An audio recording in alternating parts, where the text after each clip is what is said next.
Eleazar Smith, who accompanied the shore-guarding party, records in his diary an uneventful march and a long wait on the bluff by the bay, broken once by what seemed to be the distant sound of the signal whistle, and again by a peculiar muffled blend of roaring and crying and a powder blast which seemed to come from the same direction. Later on, one man thought he caught some distant gunshots, and still later, Smith himself felt the throb of titanic and thunderous words resounding in upper air. It was just before dawn that a single haggard messenger with wild eyes and a hideous, unknown odor about his clothing appeared and told the detachment to disperse quietly to their homes and never again think or speak of the night's doings or of him who had been Joseph Kerwin. Something about the bearing of the messenger carried a conviction which his mere words could never have conveyed. For though he was a seaman, well known to many of them, there was something obscurely lost or gained in his soul, which set him for evermore apart. It was the same later on, when they met other old companions who had gone into that zone of horror. Most of them had lost or gained something imponderable and indescribable. They had seen or heard or felt something which was not for human creatures and could not forget it. From them there was never any gossip, for to even the commonest of mortal instincts there are terrible boundaries. And from that single messenger, the party at the shore caught a nameless awe, which almost sealed their own lips. Very few are the rumors which ever came from any of them, and Eleazar Smith's diary is the only written record which has survived from that whole expedition, which set forth from the sign of the Golden Lion under the stars. Charles Ward, however, discovered another vague sidelight in some Fenner correspondence which he found in New London, where he knew another branch of the family had lived. It seems that the Fenners, from whose house the doomed farm was distantly visible, had watched the departing columns of raiders, and had heard very clearly the angry barking of the Kerwin dogs, followed by the first shrill blast which precipitated the attack. The blast had been followed by a repetition of the great shaft of light from the stone building, and in another moment, after a quick sounding of the second signal ordering a general invasion, there had come a subdued prattle of musketry, followed by a horrible roaring cry, which the correspondent Luke Fenner had represented in his epistle by the characters "War, roar." This cry, however, had possessed a quality which no mere writing could convey, and the correspondent mentions that his mother fainted completely at the sound. It was later repeated, less loudly, and further but more muffled evidences of gunfire ensued, together with a loud explosion of powder from the direction of the river. About an hour afterward, all the dogs began to bark frightfully, and there were vague ground rumblings, so marked that the candlesticks tottered on the mantelpiece. A strong smell of sulphur was noted, and Luke Fenner's father declared that he heard the third or emergency whistle signal, though the others failed to detect it. Muffled musketry sounded again, followed by a deep scream, less piercing but even more horrible than those which had preceded it. A kind of throaty, nastily plastic cough or gurgle, whose quality as a scream must have come more from its continuity and psychological import than from its actual acoustic value. Then the flaming thing burst into sight at a point where the Kerwin farm ought to lie, and the human cries of desperate and frightened men were heard. Muskets flashed and cracked, and the flaming thing fell to the ground. A second flaming thing appeared, and a shriek of human origin was plainly distinguished. Fenner wrote that he could even gather a few words belched in frenzy. "Almighty, protect thy lamb!" Then there were more shots, and the second flaming thing fell. After that came silence for about 3/4 of an hour, at the end of which little Arthur Fenner, Luke's brother, exclaimed that he saw a red fog going up to the stars from the accursed farm in the distance. No one but the child can testify to this, but Luke admits the significant coincidence implied by the panic of almost convulsive fright, which, at the same moment, arched the backs and stiffened the fur of the 3 cats then within the room. 5 minutes later, a chill wind blew up, and the air became suffused with such an intolerable stench that only the strong freshness of the sea could have prevented its being noticed by the shore party or by any wakeful souls in Pawtuxet village.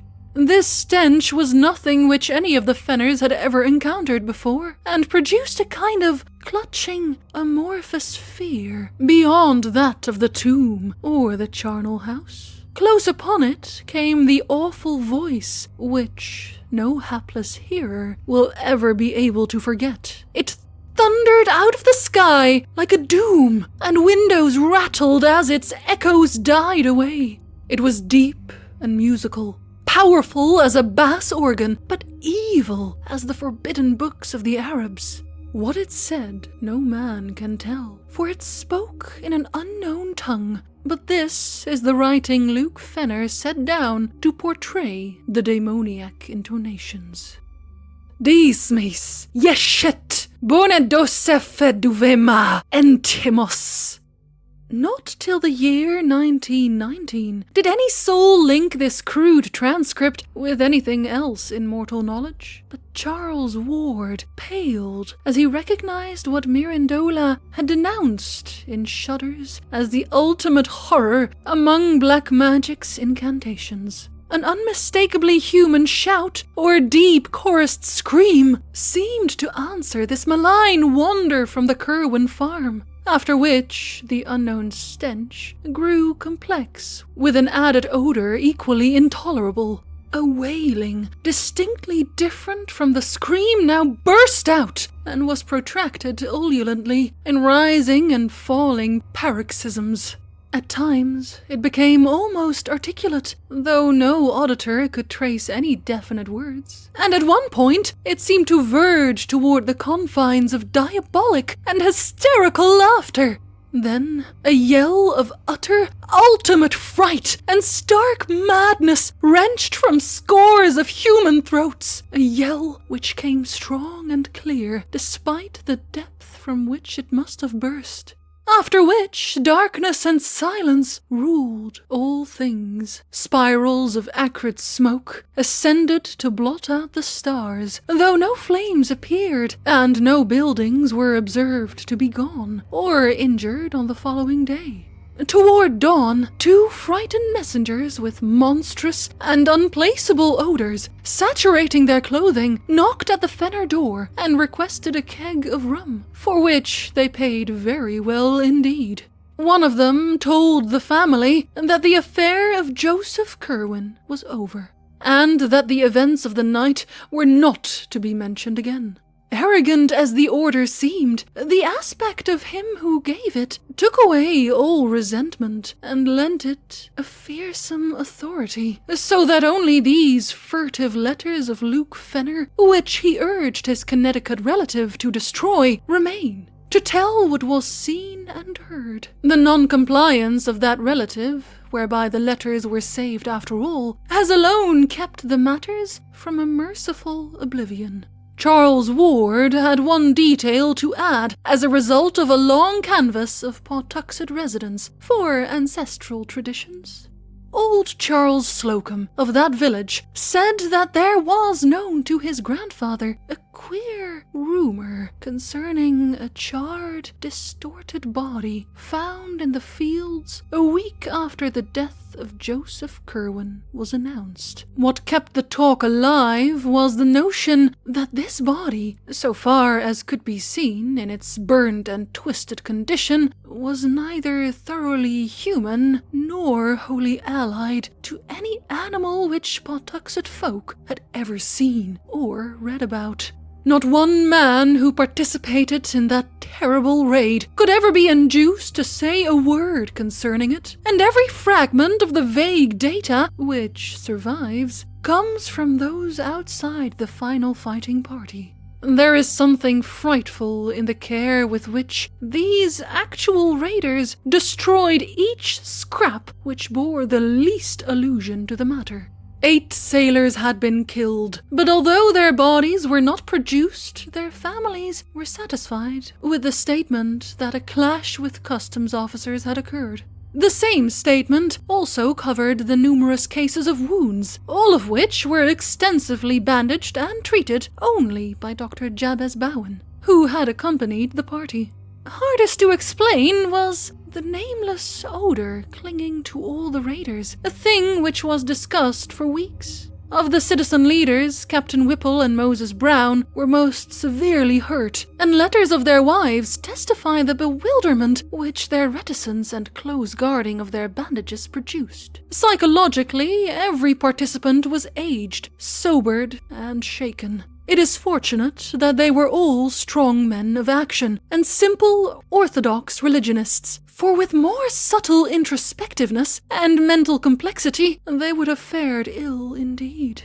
President Manning was the most disturbed, but even he outgrew the darkest shadow and smothered memories in prayers. Every man of those leaders had a steering part to play in later years, and it is perhaps fortunate that this is so.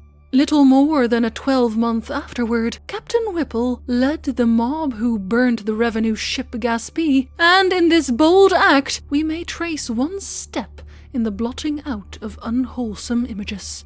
There was delivered to the widow of Joseph Curwen a sealed leaden coffin of curious design, obviously found ready on the spot when needed, in which she was told her husband's body lay. He had, it was explained, been killed in a customs battle, about which it was not politic to give details.